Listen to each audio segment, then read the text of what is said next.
Ashama harka fuune kabajamtootaa fi jaalatamtoota hordoftoota chaanaalii Oromoo TV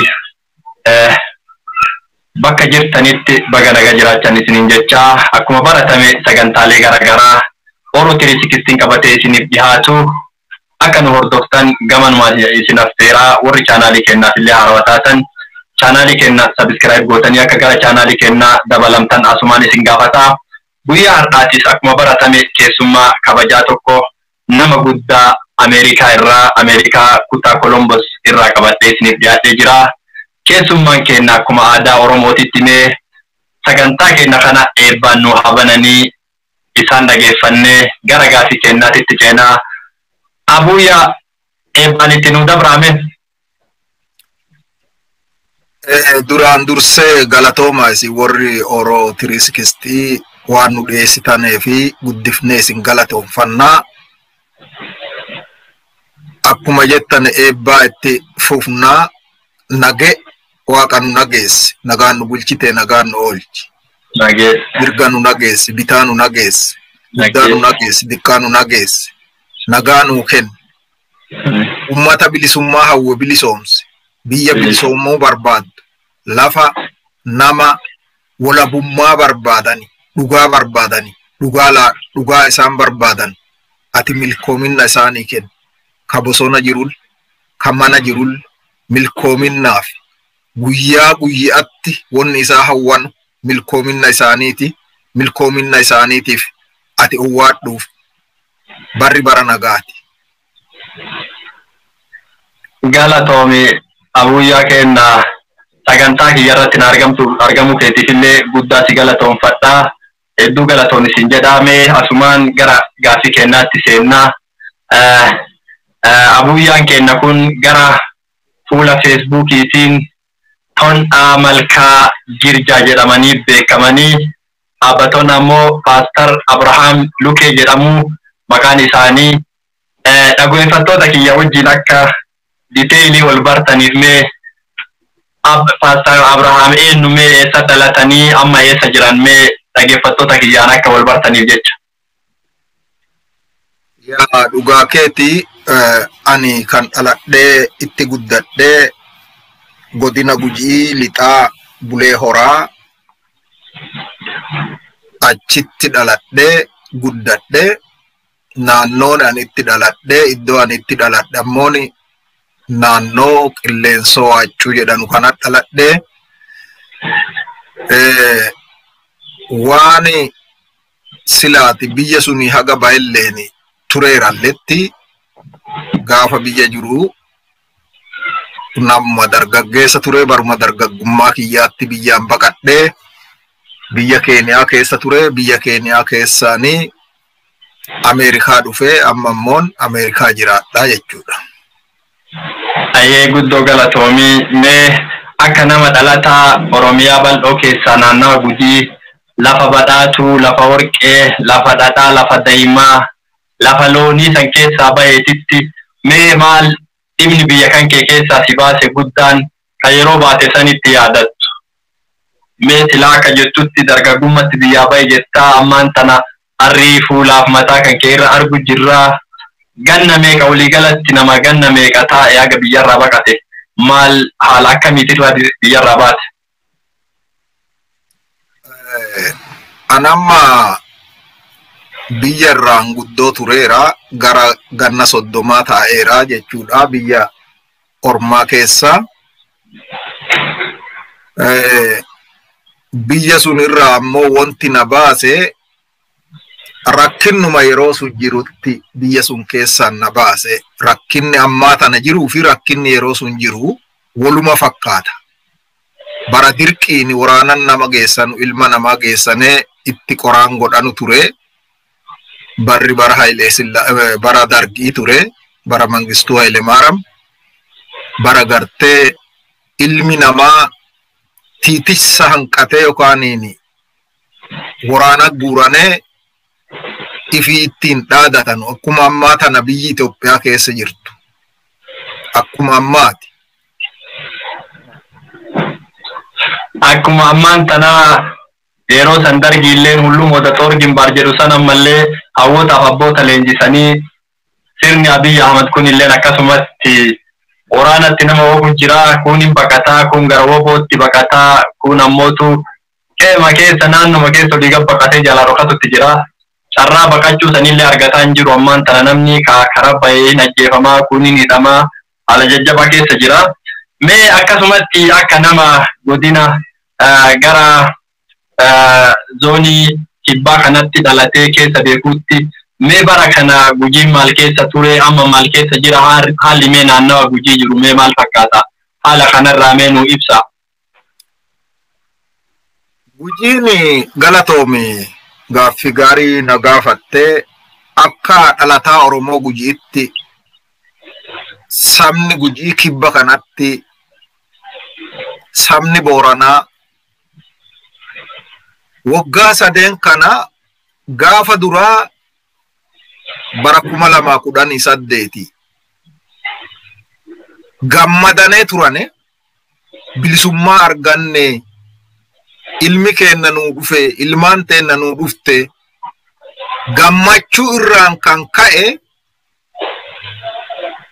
Gujiin qabeenya qabu irraan ilmaan teenna ala turte galteef jedhe quba qabda se'a birrii Itoophiyaa miliyoona 2 olii kenne gaafa addi bilisummaa Oromoo Finfinnee gal abbaan gadaa ummanni gartee warri horii qaban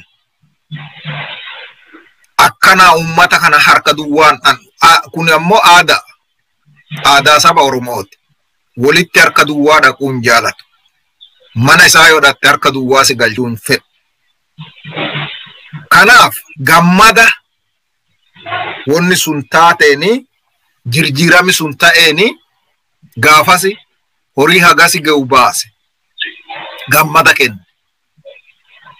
garuu baasi kennaa gaafasi kenne Gujiin sabni Oromoo Gujii itti gaabbe wonni gaabbeef warra kenne suniif gaabbu edon taane wanti isaan gammadaneef sun bakka hin geenne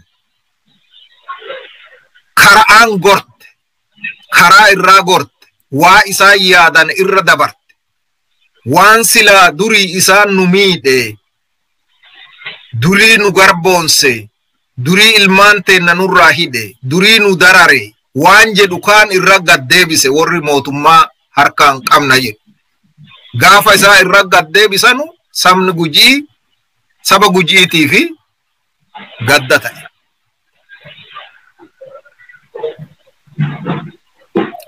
Adduu galatoomuu waan yaadatu tokkotu jira Profeesar Tichi tokko obbo Hayilee Gabree jedhanii yaadadhaa gaafa dhaabbileen siyaasaa Oromoo warri biyya alaatii galan yoo isin tokko taatan yoo Oromoon ka tokko taatu taate yoo woriillee dhiisanii ana qalanii Oromummaan tokko taate jechuu yaadadhaa namni sun dhalataa Gujii jedhanii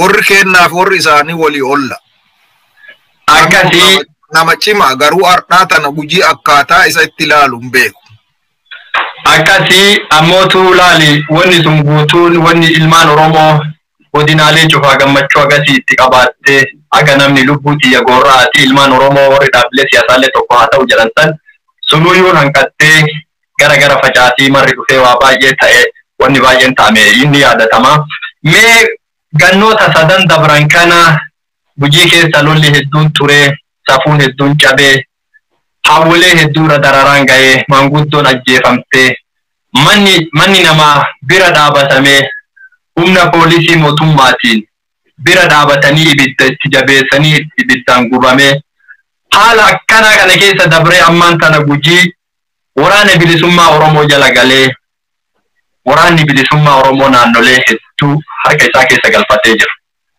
Mee jajjabinni kunii fi haalli sadarkaa kanarra ga'uu dararaa san guutuu dandamatanii sadarkaa kanarra ga'uu kun maal irraa dhufe mee jajjabinni sun waraanuma bilisummaa Oromoo qofa moo ummatatu waraana bilisummaa Oromoo san waliin dhaabatee jabeesseetiin sadarkaa saniin ga'e moo mee akkiitti Gujiin naannolee hedduu waan magaalaalee gurguddoo akka Bulee Horaa magaalaalee kanneen irraa hafe bilisa baasuu ka danda'ame haala akkamiitiin kana muuxannomaaf godinaaleen biraa haa dhaga'uu barbaadeeti gaafii kana kasii kaasu. horribly kun ammooni akkaataa isaa itti godhan isaanii beeka ummataa fi warra waraanaatti beeka ani homaa wanni jechuu gartee bakkee tan irratti ummata dhibii fi akka ifa ta'uu fi nami waan tokko yoo hawwe waan su argachuu yoo barbaade waa godhuu qaba yookaan inni obruu qonna haa jennu sindee takka yoo facaasuu barbaanne duratti lafti qotamuu qabdi lafti qotamtee gilgaalamuu yookaan hin qartee muki hamaan keessaa bahuu qaba gaafa bokkeenni gadi bu'ee roobe hin facaasan midhaan gaafa facaa'ellee gaafa latelle aramaa barbaada suqunaa yookaan shuqunaa jennaanuuti marga jala yaa'e sun jala bubuqqisuu barbaada gaafa gahelle yeroo isaa eeggatee haamanee galchuu barbaada iddoo walitti qabanu barbaada qabsoo akkasuma jechuudha ummanni kuni gaafa duratti jirjiiramni dhufe jedhanu beeki dadhabaa fi danda'aa fi guuratee yaa'ee sirbaa ture gammade jirjiiramni dhufe bilisummaa arganne jedhee sirbaa ture ilmaan teenna ilmaan tun gaafa Lammaa fi Abiyyi faa olii gadi deddeemanii nama walitti qabaa turane jechuudha ada isaan gaafa sunuyyuu wonni waan sun godhanuufi ummata ala taa'ee mirga ifeetii falmatu kana walitti qabnee galchine barmeela tokko keessatti yoo isaan nu seenane itti qadaannaa jechuufi deemaa turame itti qadaaduu qofa garuu bakka tanatti carraa qaba sabni Oromoo tamarroon didatee alatti hafe carraa guddaa qaba sabi Oromoo abaarsan qabu nami baay'een sabni Oromoo abaarsa qabaa maalii jedhulleen jira carraa waaqi Oromoo fi qaawa tokko hambisu marroon didatee alatti hafe edo marroon didee bosona hafuu dhabee edo kibbaani warri ijoolleen kun akka gollicha dheengee kun fadidanee ala hafuu dhabane Oromoo dhumtee turte sila galchane hunda isii hobbaasan duuba qadaada fuudhanee qofa gebbitti godhanee qadaadane achitti shukkumani turane akka nama garbuu xururratu hin taane kana waaqa godhe gammadi kuni gadda jirjiirame gujiif saba gujii qofaayyuu edon taaneyyuu Oromoo guutuufu gadda jirjiirame maal ta'e mootummaa ka isaan jedhanee hedatane ilmaan teenna ka isaan jedhanee hedatane maal godhuu jalqabe hidhuu jalqabe hidhaa keessaan baasee ajjeesuu jalqabe hospitaala kadhatte hospitaala qaluu jalqabe mana yaalaatti namin du'a ya waaqi nama ajjeese malee mana yaalaa wanni dhaqanuuf itti jiraachuuf waldaa kiristaanaa kadhaqe qaluu jalqabe masajida salaat ukabaye nagaan deebii dadhabe qaluu jalqaban wonni gartee karaa gubbaa deemu irreechaa jedhee yaa guyyaan sun lola isaaf gadda taate saba kanaaf gadda taate gammachuun gadda jirjiiramte gaafa gammachuun gadda jirjiirantu duruyyuu seenaa Oromoo keessatti jaalalaanii mootii biyya Itoophiyaa mootummaa biyya Itoophiyaa jedhanu kanatti jaalalaan fudhatee buleen beeku dirqamumaan ilmaanuma isaanii guuranii irratti leenjisanii sammuu haxaawanee sammuu qulqulleessanee dirqamaan jireessan dirqamaan jiraata garbummaa jala jechuudha akkasi jiraachisuu barbaadan gaafa kadurii sulle dhiisi ta'ammaatu isinuu irra caalii dabarii taateef ati shanee jedhanee maqaatti moggaasan ati juntaa jedhanee kaanti maqaa moggaasani kun amma eegumaan dhufe malee sabni Oromoo sabni Gujii, Booran, Wallaggi, Harargeen maan jedhee si laakkaa'ee fixa. Oromoo Waaqa bal'ise. Ammallee kana caalaa dachaa haa bal'atu. Amma warra kana maal godhaa turane? Manarraa gubuu, oobruu irraa ciruu, gootaraa inni itti midhaan itti galfate irraa gubuu, midhaan mana jiru gadi guuranii jissanii ibiddaan balleessuu. Pilaanni bakka kana keessa baay'ee maal seeta? Pilaanni kan baay'ee walamaa fi baay'ee. Pilaanni suni ani 2003 dhagaye. Pilaana kana warra Habashootaatti baase. Maal godhuu qaban? Waan jedhu.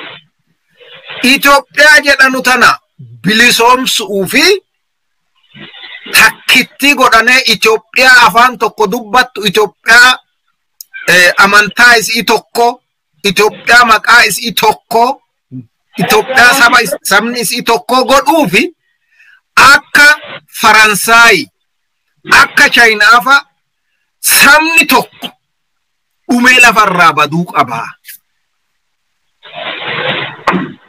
Dhumee lafarraa baduu qaba, fixamuu qaba.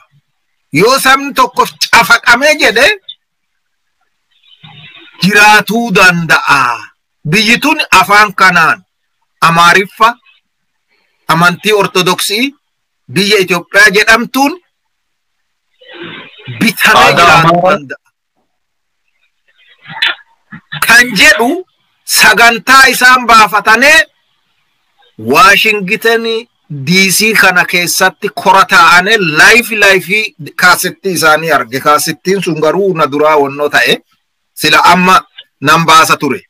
Haa ta'u isaan wanni taargetii isaanii biyyi Faransaay saba akka saba Oromoo guddaa nyaatee fixeeti.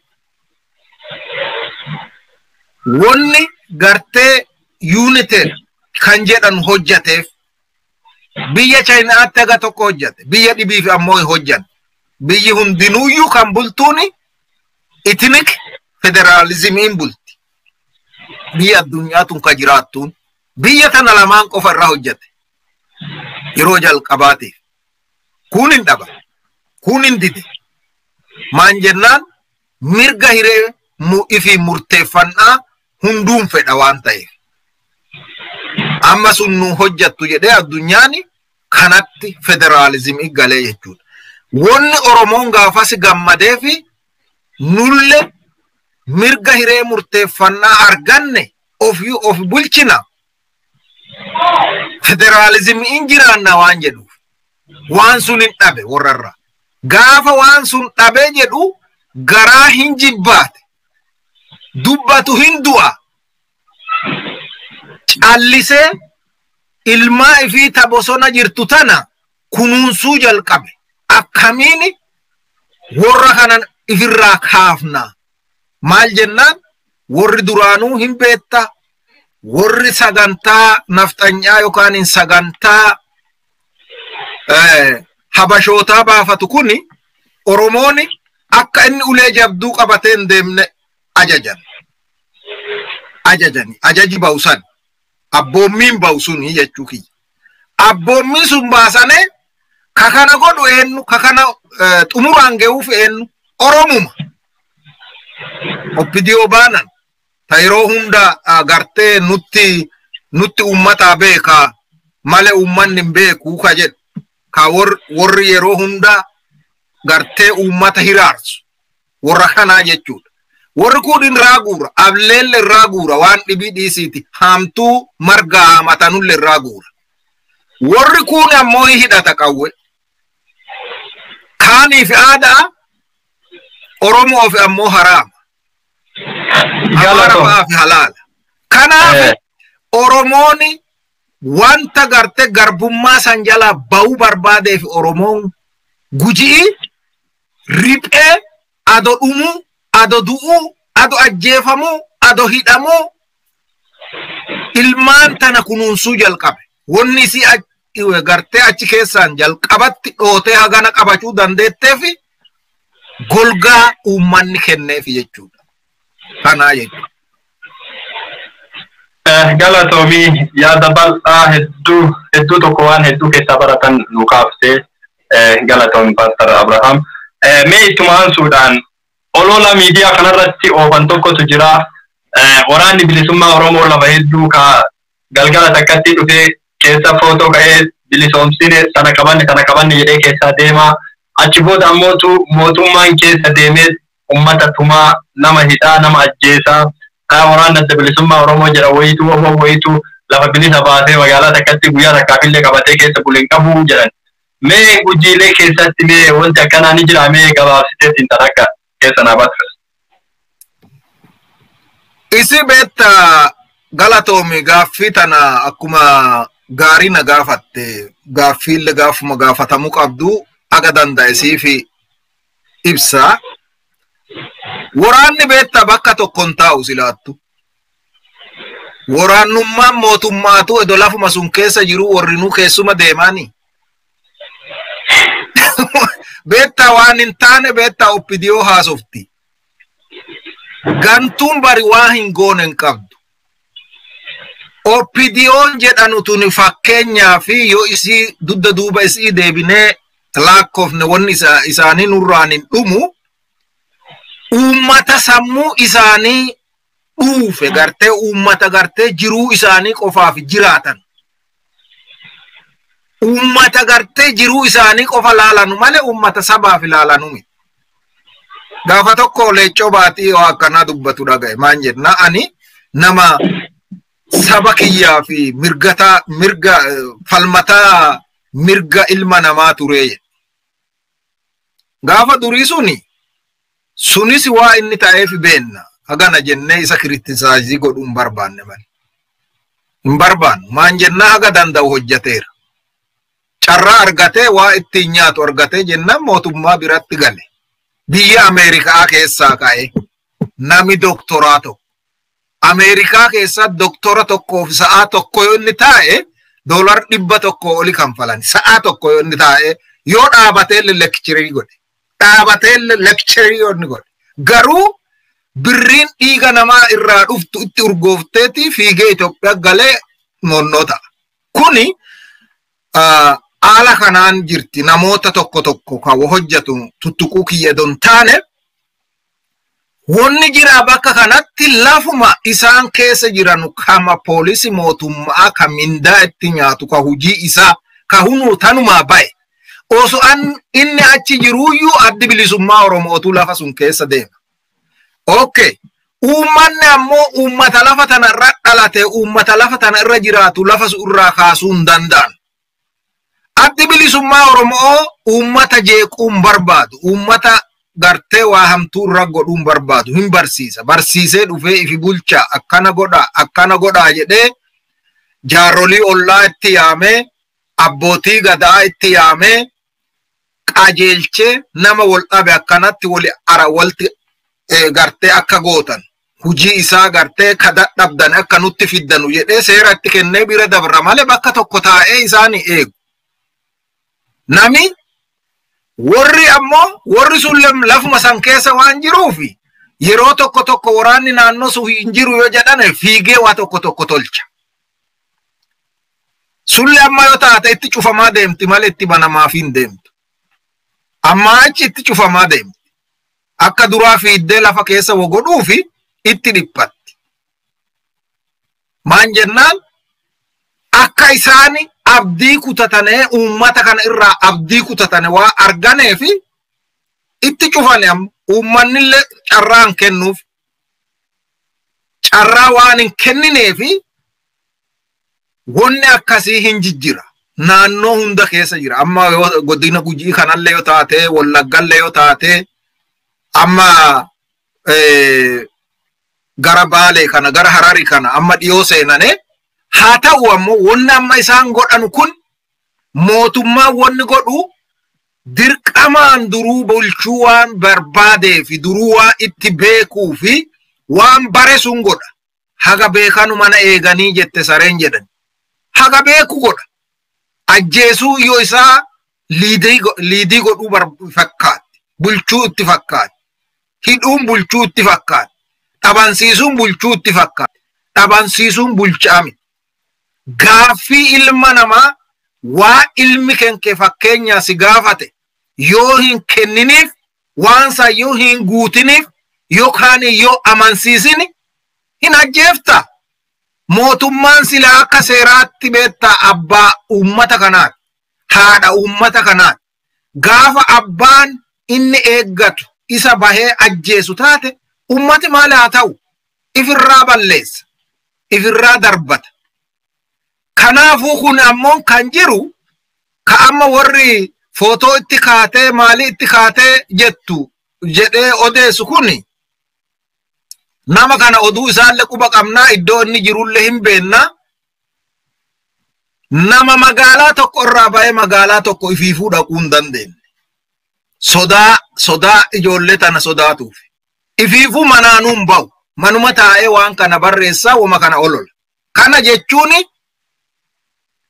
wanni nyaadhee duri baradhe suni narraa hin citini. Yoo isin citte buluu hin danda'u jiraachuu hin danda'u. Maal? Kanaa jechuudha.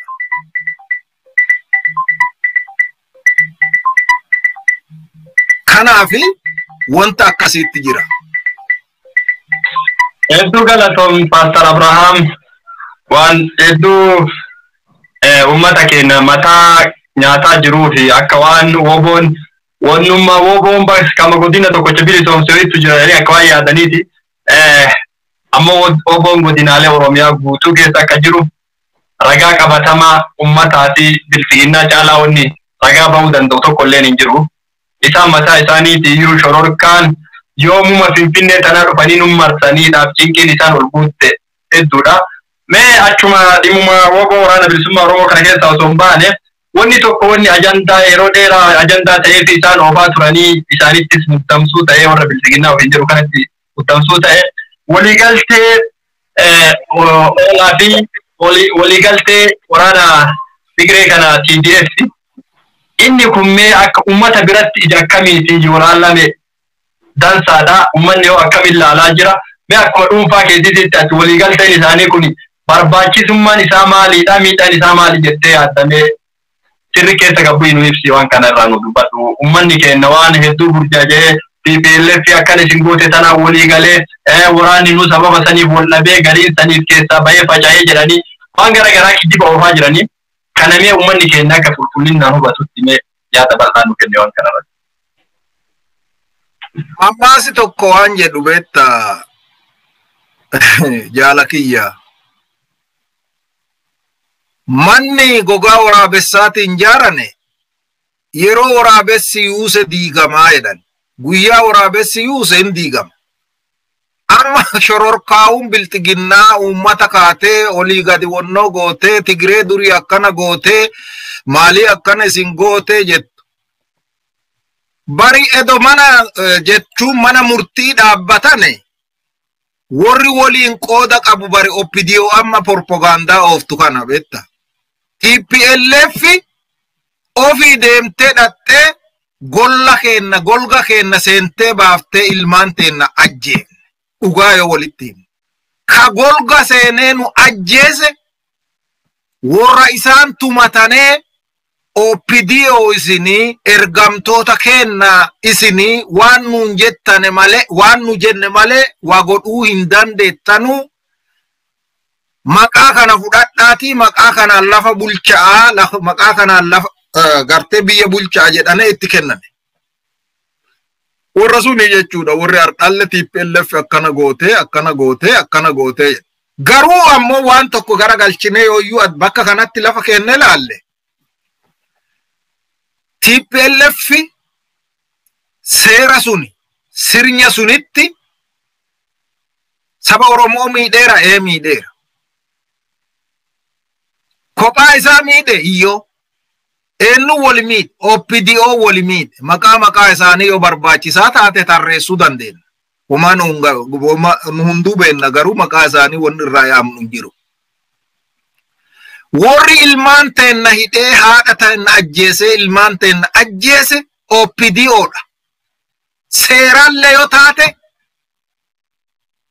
ka erge caalaa ka ergamee godhe sunitti murtii fudhata.